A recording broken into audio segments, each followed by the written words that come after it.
bene is voluntati.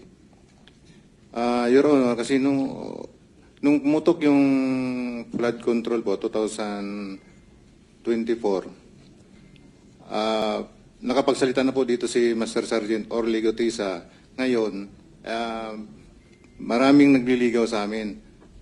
Ano po?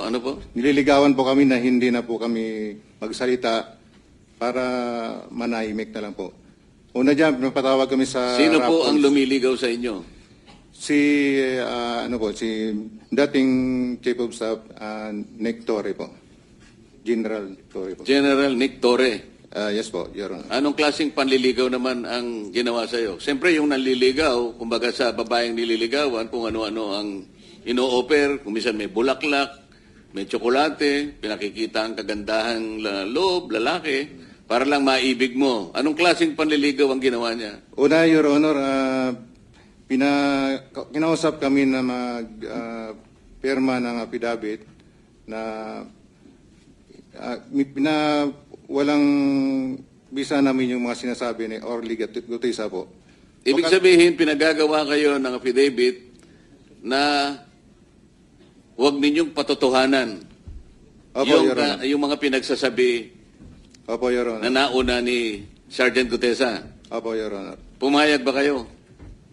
Katunayan nga, Your Honor, matagal kami nagdebating dalawa eh. Simula alas 4 hanggang alas 7. Kaso lang yung apat na kasama ko, napilitan na silang pumirma, gawa nung naipit na po. Baka kami ay mapahamak po sa kanila. Mapahamak pong sarili namin po. Sa makatwid, hindi siya nanliligaw, nananakot siya. Yung nanliligaw, malumanay, magandang approach. Pero natakot ang mga ibang kasama mo, nakapirma doon sa kanyang kagustuhan na huwag patotohanan yung sinasabing nauna ni Sergeant Gutesa. Yes, Your Honor. Bali, 5 kami po yung pumirma. Ako yung pinakahuling pumirma. Pero ngayon, sinasabi mo na napapirma ka lang dahil napilitan ka lang. Yes, Your Honor. Pagkatapos noon, ano naman ang pabuya na binigay sa iyo kung meron? Binigyan kami ng 50,000, Your Honor, para sa disturbance namin. Pakiulit nga po, magkano po? 50,000, Your Honor. Yen, Pesos nyo. pesos. Opo. Sino nagbigay? Si Annalisa Gaspar po. Yung staff niya doon po. O ano naman ang, bakit nila kayo binigyan? Kayong lahat binigyan ng 50,000 pesos Yes, Your Honor. para manahimik Opo, Your at Honor. wag patibayin o patibayan ang pinagsasabi ni Sergeant Gutesa. Opo, Your Honor. At saka sa mga sunod na araw, Your Honor, Ano bang klase yung mga cellphone nyo? Nokia? iPhone 16. So papalitan nila ng mas maganda. Yes, Your Honor. Alam ninyong dahilan kung ba't nila gagawin yon? Kasi nandun yung mga picture namin, Your Honor, na kasave sa cellphone po namin. O ganun pa lang nangyari, paano kayo nagkaroon pa ng mga litrato Your na Honor, nasama dito sa inyo pinagsamang salaysay? meron po kaming nakasave sa iCloud po namin. O, nautakan mo rin siya, di ba? Yes, Your Honor. Kahit babasagi po yung cellphone ko, pwede ko po i-restore sa isang cellphone po. Pinapatunayan pa ba ninyo yung sinasabi niya sa kayo po? Your Honor, Pangalan po? Rosebert Topan. Idagdag ko lang po, ito po yung cellphone na binigay sa amin. Anong pakisabi mo kung anong klase ng cellphone para ma-record? iPhone 16e, 128 GB. Magkano yan sa ngayon? Hindi ko, mga 30 plus siguro, Your Honor. Ano? 30 plus. Hindi sila marunong, 30,000. hindi sila marunong manligaw? Tapos, Yes, Mr. President. Chairman, one question. Sir, brand new nung binigay sa inyo. yes, Your Honor. Yeah. May I ask the staff mamaya yung, ano tawag doon? IME. May number yan eh. Pag, IMEI, oo. Your Honor. Try lang natin i-trace baka kung saan nila binili at paano It's our duty here na na sundin lahat ng ebidensya. So we'll try to do a forensic then. Kahit namin hindi lahat or kung sino yung hawak yung bago. Tulungan nyo na lang kami kung alam nyo yung sinasabi ko. Sige po. Thank you, Mr. Dagdag ko lang po, Your Honor. Gusto nilang makuha yung dati kong cellphone kasi marami po akong nakasave doon na mga picture. Pero dahil po sa Marines po ako, wise, ibang cellphone po yung binigay ko. Kaya na-save ko po yung mga picture. Sabi nga nila, Mr. President, nagtatalit-talinuhan man ang matsing, nauutakan din. Tama?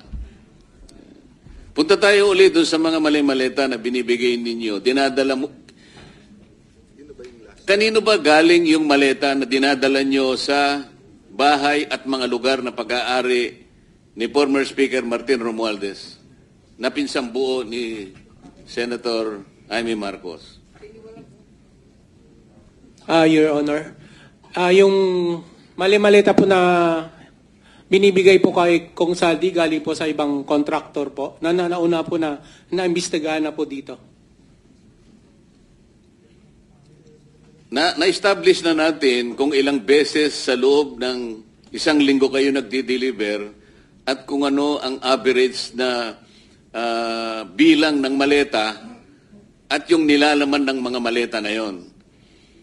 Na isang araw nga ay hindi makapaniwala yung isa sa amin na para bang physically hindi po pwede na makapag-deliver kayo ng ganong kalaking halaga at parang gumawa pa siya ng parang time motion study. Imposible ito. Kaya ayaw niya kayong ipatawag dahil hindi siya makapaniwala na yung ganong kalaking pera ay pwede ninyong i-deliver. Naniniwala ba kayo talagang na-i-deliver ninyo ng buong buo yung mga sinasabi nyo na nakasulat dito sa inyong pinagsamang salaysay? Ano-anong lugar? Ano-anong addresses? Isa lang ba ang bahay na pinagdalhan ninyo sa bahay ni Martin Romualdez o may iba pang mga lugar kagaya ng binabanggit nyo rito? Kailangan ma-record po lahat ito. Bagamat ito pong binigay na copy ngayon, ay magiging parte na po ng record ng Blue Ribbon Committee. Your Honor, yung sa kay dating Speaker Martin Romualdez po, nag-umpisa nung umupo si Kong Saldi ko sa Chairman ng Appropriation, simula September hanggang natapos yung termino niya po, slice ko na lang po. Simula September 2022 sa 14 Nara Street po kami nagde-deliver hanggang 22 to 23 December po. Ano pong address? 42 McKinley Road. McKinley. Pagkaraan ng panahon na yan, saan naman kayo nag-deliver? 2024 po hanggang natapos yung termino ni Boss.